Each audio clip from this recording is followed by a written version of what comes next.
Le monde s'est déjà divisé, et vous ne vous en êtes même pas aperçu, pendant que vous continuiez votre petite vie tranquille. 73 pays ont signé des documents qui détermineront qui sera le propriétaire de la Lune. 60 d'un côté, 13 de l'autre. Et quelque part dans ces listes se trouve votre pays. Aujourd'hui, je vais vous montrer exactement qui se trouve dans chaque camp, pourquoi ils ont choisi ce camp, et ce que cela signifie pour l'avenir de l'humanité. Parce que ce n'est pas seulement une question de Lune, c'est une question de pouvoir, de ressources, et de qui contrôlera le 21e siècle. Commençons par le camp occidental. Le 13 octobre 2020, en pleine pandémie mondiale, quelque chose s'est passé que presque personne n'a remarqué. Les États-Unis, l'Australie, le Canada, l'Italie, le Japon, le Luxembourg, les Émirats arabes unis et le Royaume-Uni ont signé un document. Ils l'ont appelé les Artemis Accords, les accords Artemis, un ensemble de principes pour l'exploration spatiale.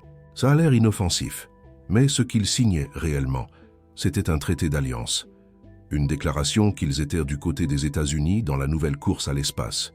Depuis, le nombre n'a cessé de croître. 4 ans plus tard, ils sont déjà à 60 pays. Vous avez bien lu. 60 nations ont signé les accords Artemis. Laissez-moi vous donner la liste complète. En Europe, l'Allemagne, l'Autriche, la Belgique, la Bulgarie, Chypre, le Danemark, la Slovaquie, la Slovénie, l'Espagne, l'Estonie, la Finlande, la France, la Grèce, la Hongrie, l'Islande, l'Italie, la Lettonie, le Liechtenstein, la Lituanie, le Luxembourg, les Pays-Bas, la Pologne, le Royaume-Uni, la République tchèque, la Roumanie, la Suède, la Suisse et l'Ukraine, 29 pays européens, en Asie, l'Arabie saoudite, Bahreïn, le Bangladesh, la Corée du Sud, les Émirats arabes unis, les Philippines, l'Inde, Israël, le Japon, la Malaisie, Singapour, la Thaïlande et l'Arménie, 13 pays asiatiques, en Amérique, l'Argentine, le Brésil, le Canada, le Chili, la Colombie, l'Équateur, les États-Unis, le Mexique,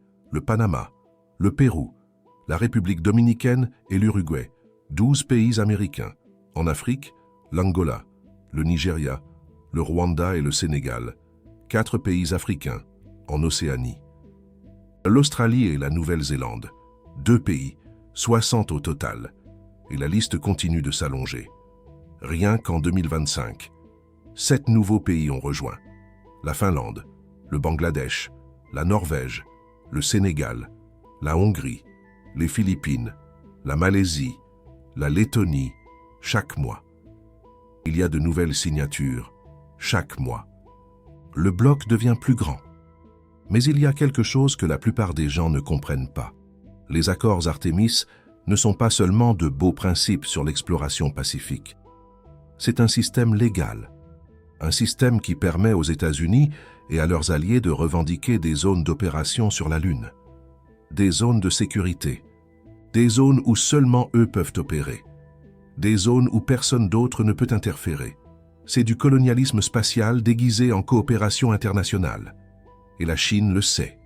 C'est pourquoi elle a créé sa propre alliance. La Station internationale de recherche lunaire. ILRS selon son acronyme anglais.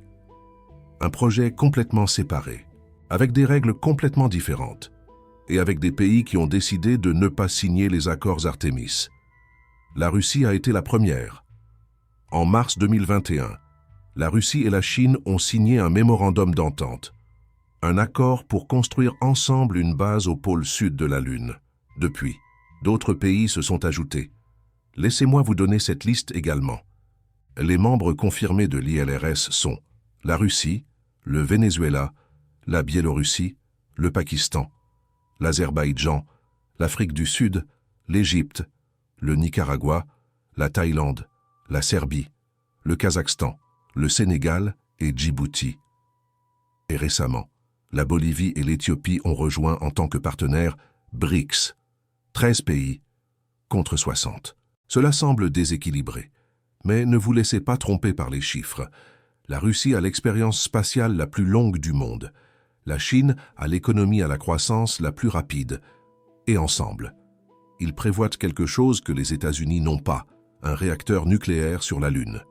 En avril 2025, lors d'un sommet de l'ILRS à Shanghai, des responsables chinois ont présenté des plans détaillés. Une base lunaire permanente, un réacteur nucléaire pour l'alimenter, opérationnel pour 2035. Pendant que les États-Unis débattent encore des budgets et retardent les missions, la Chine avance ses pions. Son objectif est ambitieux. Le projet 555, 50 pays, 500 institutions scientifiques, 5000 chercheurs, tous travaillant ensemble sur l'ILRS. Et la mission Chang'e 8 en 2028 commencera la construction réelle. Maintenant, il y a quelque chose de fascinant que presque personne ne mentionne. Certains pays sont sur les Ducks List. La Thaïlande a signé les accords Artemis. Et elle est aussi membre de l'ILRS. Le Sénégal a signé avec les États-Unis. Et aussi avec la Chine. Ils jouent sur les deux tableaux, couvrant leur pari. Parce que personne ne sait qui va gagner. Et pendant ce temps, il y a des pays qui n'ont choisi aucun camp. Le Brésil a signé Artemis, mais n'a fait aucun mouvement réel. L'Argentine a signé, mais sa situation économique l'empêche de participer activement. Le Mexique a signé, mais n'a pas de programme spatial significatif. Pour beaucoup de pays, signer les accords Artemis est un geste politique, une façon de montrer son alignement avec les États-Unis, sans s'engager réellement à quoi que ce soit. Mais les conséquences sont très réelles, parce que, lorsque le moment sera venu d'exploiter la Lune, lorsque le moment sera venu d'extraire l'hélium 3, l'eau et les terres rares, seuls les pays qui seront dans le camp gagnant y auront accès. Les autres seront laissés pour compte. Pensez à ce que cela signifie. Si votre pays a signé les accords Artemis, mais que la Chine arrive la première et établit sa base, votre pays n'aura pas accès à ces ressources. Si votre pays fait partie de l'ILRS, mais que les États-Unis contrôlent le pôle sud, votre pays sera exclu. Ce n'est pas de la science-fiction, c'est de la géopolitique réelle, des alliances réelles, des conséquences réelles. Et la plupart des gens n'ont aucune idée de ce qui se passe. Si ce type d'analyse vous aide à comprendre les alliances spatiales qui se forment, pensez à soutenir la chaîne avec Super Thanks. Votre contribution me permet de faire des recherches et de vous apporter des informations que vous ne trouverez nulle part ailleurs. Maintenant, laissez-moi vous expliquer pourquoi c'est différent de toute autre alliance. Pendant la guerre froide, l'espace était de la propagande. La course à la Lune visait à démontrer une supériorité idéologique. Les États-Unis ont gagné et ont planté des drapeaux, mais ils ne sont pas restés. Ils n'ont pas construit de base. Ils n'ont pas extrait de ressources. C'était un geste symbolique. Aujourd'hui, c'est différent. Aujourd'hui, il y a des billions de dollars en jeu. L'hélium 3 sur la Lune vaut plus que tout le pétrole de la planète. L'eau gelée dans les cratères peut se transformer en carburant pour les voyages vers Mars. Les terres rares lunaires peuvent alimenter l'industrie technologique pendant des siècles. Et celui qui contrôlera ces ressources contrôlera l'économie du futur. C'est pourquoi les pays choisissent leur camp maintenant. Pas après que quelqu'un ait atterri. Maintenant.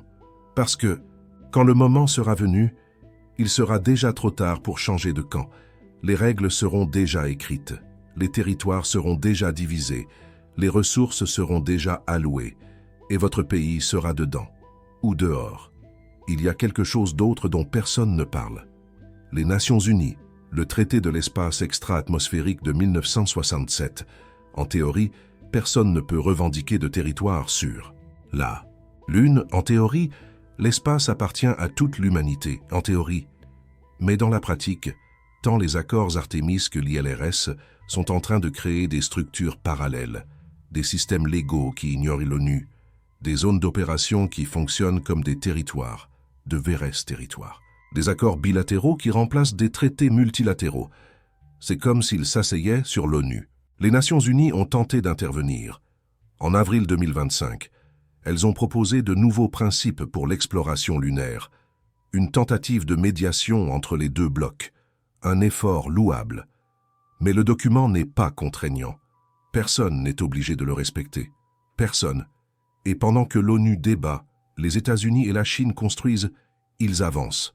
C'est comme voir deux géants se partager un gâteau. Pendant que les adultes discutent des règles, les règles arriveront trop tard. le gâteau sera déjà partagé. Et maintenant, la question que vous vous posez, probablement. Que se passe-t-il si mon pays ne figure sur aucune liste? Car il y a environ 200 pays dans le monde. Seulement 73 ont signé avec l'un ou l'autre camp. Cela signifie que plus de 120 pays n'ont pas fait leur choix. Certains par manque d'intérêt, d'autres par manque de ressources. C'est un investissement conséquent.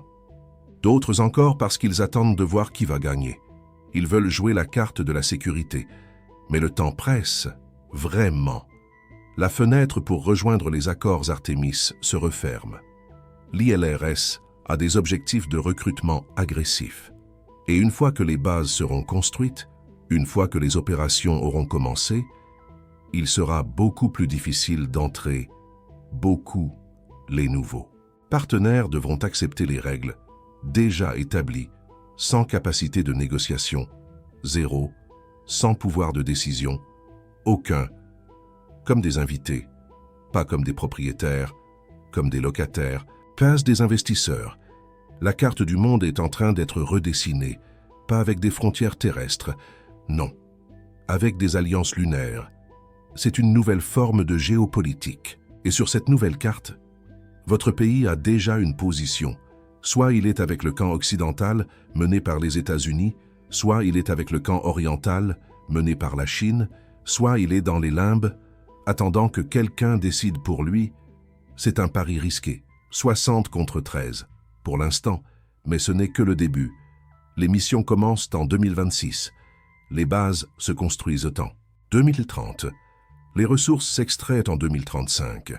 Et quand ce moment arrivera, les alliances qui se forment aujourd'hui détermineront qui a accès et qui est laissé de côté, qui sera IN et qui sera OUT. La question est simple. Où est votre pays? Et plus important encore, où devrait-il être? Cherchez votre pays dans la liste que je vous ai donnée. Si vous le voyez dans les accords Artémis, mettez-le dans les commentaires avec le drapeau américain. Si vous le voyez dans l'ILRS, mettez-le avec le drapeau chinois. Et s'il n'est dans aucun des deux, mettez-le avec un point d'interrogation. Je veux voir d'où vient mon audience et ce qu'elle pense de cette division. C'est essentiel de comprendre ce qui se joue.